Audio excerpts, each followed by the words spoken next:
ఇండియాలో ఈ మధ్య కాలంలో డ్రగ్ కేసెస్ అనేవి చాలా పెరిగిపోతున్నాయి. దీనికి గల కారణాలేంటండి? మెయిన్‌గా ఏందంటే ఫస్ట్ థింగ్ ముందు మన కంట్రీ పూర్ కంట్రీలా ఉండేది. బట్ ఇప్పుడేందంటే అందరి దగ్గర డబ్బులు ఉంటున్నాయి. హ్మ్. దానికి రీజన్స్ ఎన్నైనా కావచ్చు. అంటే సంపాదిస్తున్నారు, మనీ ఉంటుంది, పిల్లలకి ఫ్రీడమ్ ఎక్కువైపోయింది అట్లా అనుకోవచ్చు.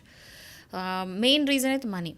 ఏంటంటే మనందరికీ తెలుసు పంజాబ్ అనేది నెక్స్ట్ మెక్సికో లాంటిది. యెస్. అంటే ఎందుకంటే పంజాబ్ అంటే అసలు అది సెంటర్ పాయింట్ ఆఫ్ డ్రగ్స్ అనుకోవచ్చు. ఎందుకు అంటే పంజాబ్‌లో మెయిన్ రీజన్ ఏందంటే అక్కడ వ్యవసాయం బాగా పండుతది. దానివల్ల చాలా డబ్బులుంటాయి. ఆ డబ్బులుండి ఇంకా ఆ డబ్బుల్ని ఏం చేసుకోవాలో అర్థం కాక మీరు చూస్తూ ఉంటారు పంజాబీస్ ల్యాంబోర్గిని, ఫెరరీ అంటే కాస్ట్‌లీ ప్రీమియం కార్స్ అన్నీ కొంటూ ఉంటారు. బికాస్ మనీ ఫుల్ ఉన్నాయి. ఇంకా మనీతోని ఏం చేయాలని అర్థం కాక డ్రగ్స్‌కి అలవాటు పడ్డారు. అంటే దానివల్ల ఏందంటే డ్రగ్స్‌కి బాగా అలవాటు పడిపోయినారు అక్కడున్న యూత్. ఇంకోటి ఏంటంటే పాకిస్తాన్ అక్కడ బార్డర్‌లో దగ్గర ఉండేసరికి పాకిస్తాన్ నుంచి కూడా వస్తుంటాయి. సో, ఈ మధ్యలో ఏంటంటే అంటే ఈ రీసెర్చ్ అంతా చేసిన దాన్ని బట్టి అర్థమైందేంటంటే పంజాబ్‌కి ఫుల్ అంటే ఫుల్ డ్రగ్స్ వస్తున్నాయి. హ్మ్. థాయిలాండ్ నుంచి ఎక్కడెక్కడి నుంచో వేరే కంట్రీస్ నుంచి వస్తున్నాయి. అండ్ ఇది కాకుండా ఈవెన్ కేరళలో కూడా ఇప్పుడు డ్రగ్స్ కేసెస్ ఎక్కువైతున్నాయి అంటే మీరు నమ్మరు 8th, 9th, 10th క్లాస్ పిల్లలు, కాలేజ్లో ఇంటర్ కాలేజ్ పిల్లలు, బీటెక్ డిగ్రీ కాలేజ్ పిల్లలు ఇట్లా యూత్ అనేవాళ్ళు చాలామంది డ్రగ్స్కి అలవాటు పడుతున్నారంట. అండ్ వాళ్ళకి ఎట్లా తెలుసా ఒకసారి ఆర్డర్ పెడితే ఆన్లైన్లో ఆర్డర్ పెట్టుకోవచ్చు. ఏంటి డ్రగ్స్ ఆన్‌లైన్‌లో ఆర్డర్ పెడతారా? డ్రగ్స్ ఆన్లైన్లో ఆర్డర్ పెడితే వితిన్ 15 మినిట్స్లో వచ్చేస్తుందంట. Within 15 minutes. వితిన్ 15 మినిట్స్లో ఆర్డర్ వచ్చేస్తుంది. Oh my God! మనీ పెడతారు. ఇంకోటి ఏం తెలుసా 1500 లోపలనే జస్ట్ 1500 కాస్ట్ లోపలనే ఈ డ్రగ్స్ అనేది అవైలబుల్ ఉంది. దానివల్ల ఏంటంటే స్కూల్ పిల్లలు కూడా కొనేస్తున్నారు. హ్మ్. అండ్ ఇట్లా దీనివల్ల ఏమవుతుందంటే అది అంటే ఆ డ్రగ్స్ అనేది ఎంత స్ప్రెడ్ అయిపోయిందంటే వీళ్ళకి పోలీస్ కూడా దీన్ని ఎట్లా కంట్రోల్ చేయాలి, ఎట్లా దొరకబట్టాలని అర్థం కావట్లేదు. సో ఇంకోటి ఏంటంటే ఒకటి ఎండిఎంఏ అని ఉంటుంది. ఎండిఎంఏ అనే డ్రగ్ ఎట్లా అంటే దానికి ఒక షార్ట్ కట్ ఏంటంటే వాట్సాప్లో మెసేజ్ పెడతారు. ఎండిఎంఏ అని డైరెక్ట్ పెడితే దొరికిపోతారు కాబట్టి దానికి ఒక బ్లూ బటర్ఫ్లై ఎమోజీ ఉంటుంది కదా, బ్లూ బటర్ఫ్లై ఎమోజీ ఉంటుంది కదా, బటర్‌ఫ్లై ఎమోజి. ఎమోజీ ఉంటుంది కదా, బ్లూ కలర్ బటర్ఫ్లై మామూలుగా మనం చూస్తూ ఉంటే టైపింగ్లో బ్లూ బటర్ఫ్లై అని కొడితే ఒక ఎమోజీ వస్తుంది. ఓకే. ఆ బ్లూ బటర్ఫ్లై ఎమోజీ కొట్టేస్తే దాని మీనింగ్ ఏంటంటే ఎండిఏ వాళ్ళకి కావాలని అర్థం. బ్లూ బటర్‌ఫ్లై ఎమోజి పెడితే ఆ డ్రగ్ కింద లెక్క. Yes, okay. అది కోడ్ లాంగ్వేజ్ అనమాట వాళ్ళు. ఓకే. ఇట్లా పెడితే వీళ్ళకి ఇది కావాలని చెప్పేసి 1500 డబ్బులకి 1500 తక్కువేగా 1500 లోపల పిల్లలకు దొరికిపోతుంటే ఎవరు కొంటలేరు. అండ్ ఈ మధ్యలో ఏంటంటే రీసెంట్గా పెరుగుతున్న డిప్రెషన్స్ అవి ఇవి వల్ల కూడా పేరెంట్స్ కూడా పిల్లల్ని పట్టించుకోకపోవడం ఒక రీజన్. ఎన్నో రీజన్స్ ఉన్నాయి. రీజన్స్ అనేది పక్క పెడితే ఆ డ్రగ్స్కి అలవాటు అయిపోతున్నారు. ఒకరిని చూసి ఒక ఫ్రెండ్ ఒకరికి అలవాటు అయిందంటే గ్రూప్లో అందరికి అలవాటు అవుతుంది. సో ఇదంతా drugs cases day by day ఇట్లా ఫుల్ పెరుగుతుంది. ఈవెన్ కేరళలో కూడా చాలా కేసెస్ రిపోర్ట్ అయినాయి. ఇప్పుడు హయ్యెస్ట్ పంజాబ్ అండ్ కేరళలో డ్రగ్ కేసెస్ అనేవి చాలా పెరిగిపోతుంది. స్కూల్ పిల్లలు కూడా. సో ఇది మన స్టేట్ వరకు వచ్చిందా, తెలంగాణ ఏపీలా వచ్చాయా ఇంకా అంటే వచ్చినాయి, డెఫినెట్గా వచ్చింది. ఇక్కడ కూడా డ్రగ్ కల్చర్ పెరుగుతుంది రోజు రోజుకి. సరే డ్రగ్ వదిలేయండి, వేపింగ్ చూస్తున్నా యెస్. ఎంతమంది వేప్ కొడుతున్నారు. వేప్ అయితే స్కూల్ పిల్లలు కొడుతుంటే నేను చూసాను. సో వేపింగ్ అనేది పెరుగుతుంది. వేపింగ్ కూడా చాలా డేంజరస్ అండి. డ్రగ్స్ ఎంత డేంజరస్, సిగరెట్స్ ఎంత డేంజరస్, ఈవెన్ వేప్స్ ఎంత డేంజరస్. ఆ వేప్స్ అయితే చిన్నపిల్లలు ఏదో ఫ్యాషన్కి స్టైల్కి కొట్టేస్తున్నారు. ఇప్పుడు ఎక్కడ పడితే అక్కడ దొరుకుతున్నాయి కదా. ఎక్కడంటే అక్కడ దొరుకుతున్నాయి. దానికి పెద్ద చెక్ లేదు, దాని మీద ఏం పెద్ద ఆంక్షలు లేవు, ఇష్టం వచ్చినట్టు వాడేస్తున్నారు. బట్ ఐరన్ ఏంటంటే పిల్లలు కూడా వాడడం, అంటే స్కూల్లో ఉన్న పిల్లలు కూడా వేపింగ్ చేయడం మీద స్టైల్కి కొడుతున్నారు. సో చాలా బాధ అనిపిస్తూ ఉన్నది. సో నేను కార్ డ్రైవ్ చేసుకుంటూ వెళ్తుంటే పంజాగుట్ట సిగ్నల్స్ దగ్గర నేను ఆగాల్సి వచ్చింది సిగ్నల్స్ పడ్డందుకు. ఓకే. నేను ఎందుకో మిర్రర్లో చూస్తుంటే వెనకాల ఒక అమ్మాయి కూర్చుని ఉంది. సరే మామూలుగా అమ్మాయి బాగుంది కదా అన్నట్టు నేను చూస్తా, అమ్మాయి డ్రెస్సింగ్ బాగుంది కదా అని చూస్తూ ఉన్నాను. ఓకే. కామెట్ కార్ అది. కూర్చుని ఉంటే ఇట్లా చూస్తున్న నెక్స్ట్ సెకండ్లో వేప్ కొడుతుంది కార్లోనే. ఓకే. సిగ్నల్ దగ్గర. సిగ్నల్ దగ్గర ఓకే. తీసి వేప్ కొడుతుంది. నేను షాక్ అయ్యా. అమ్మాయి చూడని చాలా చిన్న పిల్లలాగా ఉంది, అంటే అండర్ 18 పక్క, చాలా చిన్న పిల్ల, మైనర్. బాగుంది, మైనర్, చూడనీకైతే మైనర్లా ఉంది. సో వేప్ కొట్టేసరికి చాలా షాక్ అయ్యా. ఏంట్రా బాబు ఏం జరుగుతుంది అసలు హైదరాబాద్లో అనుకున్నాను. ఆ తర్వాత సరే అనుకున్నాను. అప్పటికి నా మైండ్ కొంచెం ఓకే అని కామ్ డౌన్ చేసుకున్నా, ఇంకా ముందుకు వెళ్తున్నా. తర్వాత ఏమైంది, నా కారు ఆమె ఓవర్టేక్ చేసుకొని వెళ్ళింది. అంటే ఆ అమ్మాయి పక్కకి ఇంకో డ్రైవర్ కూడా లేడీనే, మేబీ వాళ్ళ అక్క అనుకుంటా. సో ఓవర్టేక్ చేసుకొని ముందుకు వెళ్తుంది. And shocking like could see వెనకాల సీట్లో ఇంకొక పెద్ద ఆవిడ ఒక బేబీని ఎత్తుకొని ఉంది. ఆ బేబీ లిటరల్లీ 3 months లోపల ఉంటుంది. 3 months బేబీ. 3 months బేబీ వెనకాల సీట్లో. ఆ 3 months బేబీని చూడ్డాగా నాకు మినీ హార్ట్ అటాక్ వచ్చేసింది లిటరల్లీ. అదేమైనా పిచ్చి ముఖందా?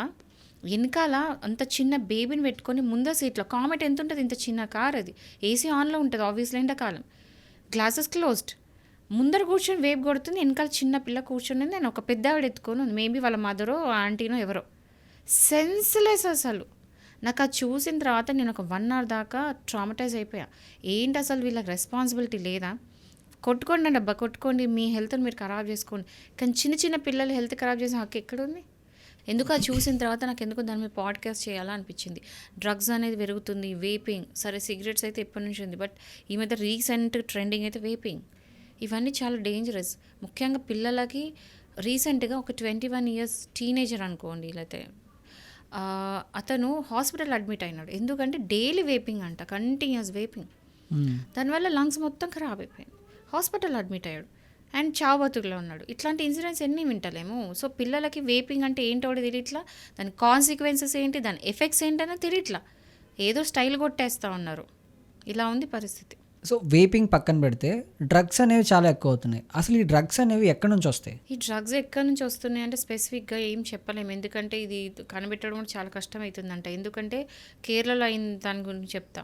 కేరళలో చాలా డ్రగ్ కేసెస్ పెరుగుతున్నాయని చెప్పేసి పోలీస్ డిపార్ట్మెంట్ అంతా కూడా ఈ డ్రగ్స్ వెనకాల ఎవరు అసలు ఇది ఎక్కడి నుంచి వస్తున్నాయి ఏందని ఆరాధిస్తే ఏంటంటే పట్టుకోవడం చాలా కష్టమని అర్థమైంది. ఎందుకంటే కొరియర్స్ వస్తాయంట థాయిలాండ్ నుంచి, అక్కడి నుంచి ఇక్కడి నుంచి కొరియర్స్లో వస్తాయి.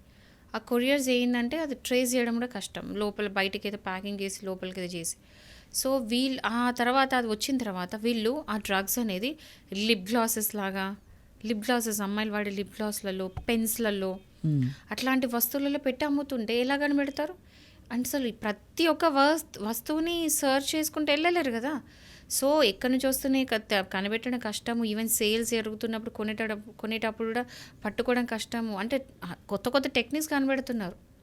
సో అలా చాలా కష్టమవుతుంది. ఇది ఎక్కడి నుంచి వస్తున్నాయి ఏంటని ఐడియా ఉన్నా కూడా అది బట్ కేరళ ఆపడం కష్టమైపోతుంది. మామూలుగా కేరళని లిటరసీ హైయెస్ట్ రేట్ ఉన్న స్టేట్గా చూస్తారు. బట్ ఆ స్టేట్లోనే ఎందుకు ఇట్లా జరుగుతుంది? Maybe because of money. That is what I'm saying. Money, over education. అంటే ఓవర్ తెలివి ఉన్నా కూడా కాన్సిక్వెన్సెస్ ఇట్లుంటాయని అనుకోవచ్చేమో మేబీ. సో దానికి చాలా రీజన్స్ ఉన్నాయి. మెయిన్గా పిల్లలకి బయటికి వెళ్ళిపోవడాలు, ఇలాంటి అంటే మోడర్న్ లైఫ్ అన్నిటికి అలవాటు పడిపోయి వాళ్ళ మీద ఎలాంటి చెక్ లేకపోవడం ఇలాంటివి, అండ్ చట్టపరంగా కూడా పెద్దగా ఆంక్షలు లేకపోవడం, చాలా రీజన్స్ ఉంటాయి, ఇదని అదని కాదు. సో ఎక్కడి నుంచి వస్తున్నాయి ఏంటంటే మనం కూడా, మన పేరెంట్స్ కూడా ఏంటంటే పిల్లలకి చూసుకుంటుండాలి, ఏం చేస్తున్నారు, వాళ్ళకు కూడా ఎడ్యుకేట్ చేయాలి. డ్రగ్స్ అనేది అంటే పేరెంట్స్ డ్యూటీ, అది పిల్లలకు చెప్పాలి, నాన్న వెళ్ళేటప్పుడు బయటికి వెళ్తున్నావు ఓకే కానీ డ్రగ్స్ అలాంటి కొట్టొద్దు అని చెప్పి ఎడ్యుకేట్ చేయాలి. ఎలా ఎడ్యుకేషన్ ఇవ్వాలంటే దీని కాన్సిక్వెన్స్ ఇట్లుంటుంది, హెల్త్ పరంగా ఇట్లుంటుంది, మెంటలీ ఖరాబ్ అయిపోతుంది, అన్ని విధాలుగా ఏమై ఎఫెక్ట్ అవుతుంది అనేది ప్రతి ఒక్క పేరెంట్స్ పిల్లలకి ఎడ్యుకేట్ చేయాలి. మనం అనుకుంటాం అరే మన పిల్లలు ఏం చెయ్యరు, మనం ఇంట్లో ఉండి చూసుకుంటే ఏమనుకుంటామంటే మన ఇంట్లో పిల్లలు కదా ఏం చేయరు అట్లాంటివి అనుకుంటాం. అట్లా కాదు, వేరే వాళ్ళు ఇన్ఫ్లుయెన్స్ చేసే ఛాన్సెస్ ఉన్నాయి. సో ఎప్పటికప్పుడు ఎడ్యుకేట్ చేస్తూ ఉండాలి. అంటే డైరెక్ట్లీ ఆర్ ఇండైరెక్ట్లీ పిల్లలకు చెప్పాలి ఇది చాలా హానికరం, అసలు డ్రగ్స్ అనేది డేంజరస్ అని చెప్పేసి ఇండైరెక్ట్లీ అయినా కూడా వాళ్ళకి సో కన్వే చేయాలి ఆ టాపిక్ని. మళ్ళీ అది కాకుండా ఒకవేళ అలాంటిది ఏమైనా ఉన్నా కూడా కనిపెట్టాలి. అంటే పిల్లల బిహేవియర్లో చేంజెస్ వచ్చినప్పుడు అప్పుడు కూడా మనము చూసుకోవాలి, మరి వీళ్ళు ఏమైనా డ్రగ్స్కి అడిక్ట్ అవుతున్నారా అని. కొంతమంది పిల్లలు ఎంత డ్రగ్స్కి అలవాటు అయిపోయినారంటే వాళ్ళని లిటరల్ తీసుకెళ్ళి రీహాబ్లు వేయడాలు ఇలాంటివి కూడా జరుగుతున్నాయి. ఎంతోమంది ఫేమస్ ఫిల్మ్ యాక్టర్స్ కూడా మనం వినుంటాం స్టోరీస్. ఆ స్టోరీస్ వాళ్ళకి చెప్పాలి, అంటే వాళ్ళ లైఫ్లో ఎంత ఖరాబ్ అయిపోయినాయో డ్రగ్స్ వాడడం వల్ల. సెలబ్రిటీస్ బాలీవుడ్లో, హాలీవుడ్లో డ్రగ్ అడిక్ట్స్ వాళ్ళ లైఫ్ ఎంత నాశనం చేసుకున్నారో, కెరియర్ ఎంత నాశనం చేసుకున్నారో అట్లాంటి ఎగ్జాంపుల్స్ చూపించి ఇండైరెక్ట్లీ అయిన పిల్లలకు చెప్పాలి. మనం హైదరాబాద్లో కూడా చూసాము, వరలక్ష్మి టిఫిన్స్లో డ్రగ్స్ కలుపుతున్నారని చెప్పేసి దాన్ని కొన్ని రోజులు క్లోజ్ చేసి మళ్ళీ ఓపెన్ అయింది. సో ఇలాంటి వాటిలో ఎందుకంటే డ్రగ్స్ అడిక్ట్ అయితే టిఫిన్ సెంటర్కి వచ్చే లాభం ఏంటి? వాళ్ళు ఏంటంటే ఇంకా వాళ్ళ దగ్గర గిరాయికి పెరగాలన్నట్టే కదా. ఇప్పుడు ఒకసారి కంటిన్యూస్గా మనము ఒకటి తింటూ పోతుంటే మనకి కూడా కొన్నిసార్లు అనిపిస్తుంది ఏంటి ఇంత అలవాటు పడ్డం ఏంది, ఇందులో మనం కలిపినరా అని మనం అనుకుంటాం. సో ఏదైనా కంటిన్యూస్ తిన్నప్పుడు దానికి అడిక్ట్ అయినాము అంటే దాంట్లో డ్రగ్స్ కలిపినని అనుకోవచ్చు. Maybe or may not be 90% కాకపోవచ్చు, చాలా తక్కువ ఛాన్సెస్. బట్ అట్లాంటిది ఏమైనా ఉంటే మాత్రం చూసుకోవాలి, చెక్ చేసుకుంటూ ఉండాలి. ఏమైనా కొంచెం డౌట్ వచ్చినా కూడా ఇమీడియట్ కంప్లైంట్ చేయాలి. సో ఈ వరలక్ష్మి టిఫిన్స్ కూడా అంతే. ఎట్లా అంటే వాళ్ళు ఏంటంటే జనాలు పెరగాలి, పబ్లిక్ పెరగాలి, వాళ్ళ దగ్గర మార్కెటింగ్ స్కిల్స్ అనుకోండి. సో ఒక్కసారి అలవాటు పడ్డే ఇంకా టిఫిన్ సెంటర్ రావాల్సిందే అని చెప్పేసి అట్లా అలవాటు చేయడానికి అట్లా చేసి ఉంటారు. ఆర్ ఇంకా పర్పస్ ఏంటో కూడా తెలియదు. సో బట్ అది అంటే మళ్ళీ ఓపెనింగ్ చేయడం జరిగింది. మేబీ వాళ్ళకి ప్రాపర్ ఎవిడెన్స్ దొరకలేదేమో అనుకో, ఏం జరిగి ఉంటుంది. బేసిక్గా డ్రగ్స్ అమ్మడం అనేది నేరం అని చాలా మందికి తెలుసు, డ్రగ్ డీలర్స్ అనే వాళ్ళకి. బట్ డ్రగ్స్ కొనడం కూడా నేరం కిందకి వస్తుందా? యా, ప్రొడక్షన్, మ్యానుఫ్యాక్చర్, పొజిషన్ అంటే వాళ్ళ దగ్గర దొరకడం, సేల్స్, పర్చేజ్, ట్రాన్స్పోర్ట్, ఇది కాకుండా యూజ్ చేయడం, ఇవన్నీ కూడా అఫెన్సెస్ అవుతాయి. సో ఏంటంటే ఇందులో స్మాల్ క్వాంటిటీస్, కమర్షియల్ క్వాంటిటీస్ అని అంటారు. స్మాల్ క్వాంటిటీస్ అంటే వెరీ లో స్మాల్ క్వాంటిటీస్ ఉండడము. కమర్షియల్ అంటే చాలా ఎక్కువ ఉండడం. ఎగ్జాంపుల్ ఇప్పుడు ఒక హెరాయిన్ దొరికింది ఎక్కడన్నా, ఒకవేళ 5 grams దొరికిందంటే దాన్ని స్మాల్ క్వాంటిటీ అంటాం. ఒకవేళ 250 grams అబోవ్ దొరికిందంటే కమర్షియల్ అంటాం. సో దాని తగ్గట్టు కూడా కేసెస్ ఉంటాయి, అఫెన్సెస్ ఉంటాయి, సెక్షన్స్ ఉంటాయి. ఒకవేళ స్మాల్ క్వాంటిటీస్లో కనుక దొరికితే ఒక 1 year జైలు శిక్ష, ఒక 10,000 దాకా ఫైన్ పడవచ్చు. ఒకవేళ కమర్షియల్ క్వాంటిటీస్ దొరికితే మాత్రం 20 years ప్లస్ 2 lakhs దాకా ఫైన్ పడుతుంది. ఓకే. ఒకవేళ రిపీటెడ్ అఫెండర్ అంటే ఈ చేస్తూనే దొరుకుతూనే ఉన్నాడు, ఒకసారి దొరికింది, 2 సార్లు దొరికింది, అట్లా రిపీటెడ్గా అఫెండర్ అయ్యి ఊరికే దొరుకుతున్నాడంటే 30 years ఇంప్రిజన్మెంట్ పడుతుంది. సో శిక్షలు బాగానే ఉన్నాయి. అండ్ వీటికి ఏంటంటే బెయిల్స్ కూడా దొరకడం చాలా కష్టం, very very difficult. So section 437 of CrPC ప్రకారం ఏంటంటే ఇట్లాంటి కేసెస్కి బెయిల్ దొరకడం ఇంపాసిబుల్, చాలా కష్టం. ఒకవేళ కమర్షియల్ క్వాంటిటీస్ దొరికితే మాత్రం బెయిల్ దొరకదు. ఒకవేళ పొజిషన్లో దొరికినారు అంటే మేబీ అక్కడ ఉన్న సిచ్యువేషన్ బట్టి అక్కడ బెయిల్ అనేది దొరుకుతుంది. బట్ బెయిల్ దొరకడం అయితే చాలా కష్టం. ఇంకోటి సెక్షన్ 50 ఆఫ్ ఎన్డీపీఎస్ యాక్ట్, ఈ మొత్తం అఫెన్సెస్ ఏవైనా డ్రగ్స్కి సంబంధించిందంతా కూడా ఎన్డీపీఎస్ యాక్ట్ కిందకు వస్తుంది. అంటే narcotic drugs and psychotropic substances గురించి ఉన్నంతా కూడా ఇవన్నీ డ్రగ్స్, గాంజా ఎక్సెట్రా అన్నీ కూడా ఎన్డీపీఎస్ యాక్ట్ కిందకి వస్తుంది. సో క్వాంటిటీ బట్టి మీ కేసు అనేది డిపెండ్ అయి ఉంటుంది. అండ్ అది కూడా మళ్ళీ సేల్ చేస్తున్నారా వెండర్సా, మీరు కొనే వాళ్ళ దాన్ని బట్టి కూడా సెక్షన్స్ మారుతూ ఉంటాయి అన్నమాట. So section 50 of NDPS act ప్రకారం ఏంటంటే మెజిస్ట్రేట్ సమక్షంలో చెకింగ్ అనేది జరగాలన్నమాట. సో కొన్ని సెక్షన్స్ అన్నీ దాన్ని బట్టే ఈ అఫెన్సెస్ అన్ని మూవ్ అయితే దాన్ని బట్టే మీకు శిక్ష అనేది పడుతుంది. సో బట్ ఒక్కటైతే చెప్తున్నాను, శిక్ష గురించి భయపడి కాదండి. డ్రగ్స్ అనేది ఒక మనిషిని ఎంత ఎఫెక్ట్ చేస్తుంది, వాళ్ళ ఫ్యామిలీని ఎంత ఎఫెక్ట్ చేస్తుందో is very important. So drugs అనేది అస్సలు దాని జోలికి వెళ్ళొద్దు. ముఖ్యంగా స్కూల్ పిల్లలు, కాలేజ్ పిల్లలు ఒక ఫ్యాషన్ కోసం, ఒక ప్యాషన్ కోసము వేరే వాళ్ళని చూసుకుంటా, వీళ్ళని చూసి వాళ్ళని చూసి డ్రగ్స్ అలవాటు పడుతున్నారు. పెద్ద పెద్ద స్కూల్స్ నేను మెన్షన్ చేయదలుచుకోలేదు, బట్ పెద్ద పెద్ద అంటే ఇట్లా గ్రేట్ తోప్ స్కూల్స్ అనుకుంటాం కదా, వింటూ ఉంటాము, అలాంటి స్కూల్స్లో కూడా డ్రగ్స్ అవైలబుల్ ఉంటుంది. సో బయటికి చాలా కేసెస్ వచ్చినాయి కానీ స్కూల్స్ అవి కప్పి పెట్టేస్తున్నారు. సో అలాంటి ఇన్సిడెంట్స్ చాలా అవుతున్నాయి హైదరాబాద్లో, సిటీస్లో మెయిన్గా.